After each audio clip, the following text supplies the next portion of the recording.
Welcome to నేత్రాస్ lens. ఏంటి ప్రపంచం మొత్తం ఏకమై వచ్చినా ఇజ్రాయెల్ ను ఓడించలేరా? కాస్త ఎక్కువ చేసి చెప్పినట్లేదు.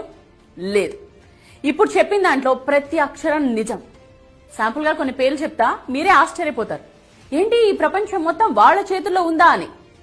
జీసస్ ఆఫ్ నజరత్ ఒక యూదుడు, ఆల్బర్ట్ ఐన్స్టీన్ ఒక యూదుడు, కార్ల్ మార్క్స్ ఒక యూదుడు, వ్యాక్సిన్ సూదిని కనిపెట్టింది ఒక యూదుడు, పోలియో వ్యాక్సిన్ కనిపెట్టింది, లుకేమియాకు మందు తయారు చేసింది, హెపటైటిస్ బి మందు కనుగొన్నది, micro processing chip, nuclear chain reactor, traffic lights, optical fibre cable, stainless steel, sound movies, telephone microphone, video tape recorder, polo company, Levi's jeans, Starbucks, Google, Dell computers, Oracle, Baskins and Robbins, Dunkin Donuts, CNN, ABC, Washington post.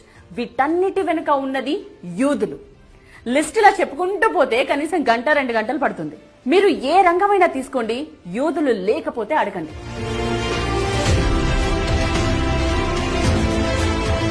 Okay, coming to the point. స్వర్గం కంటే గొప్పది ఏంటి అని యూదులను అడిగితే వచ్చే సమాధానం Israel. అక్కడి అణువణువు వారికి పవిత్రమే.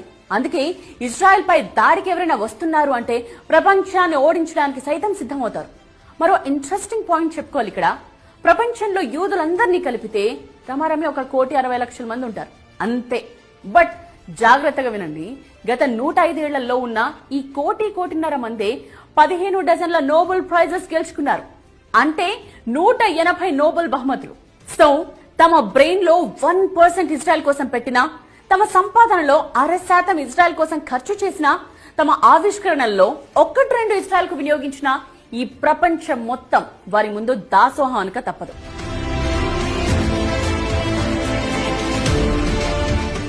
అసలు చుట్టూ 6 శత్రు దేశాలను పెట్టుకుని తొడగొట్టి నిలబడుతోందంటేనే యూ కెన్ ఇమాజిన్ ఇజ్రాయెల్ ఎంత పవర్ఫుల్ అని.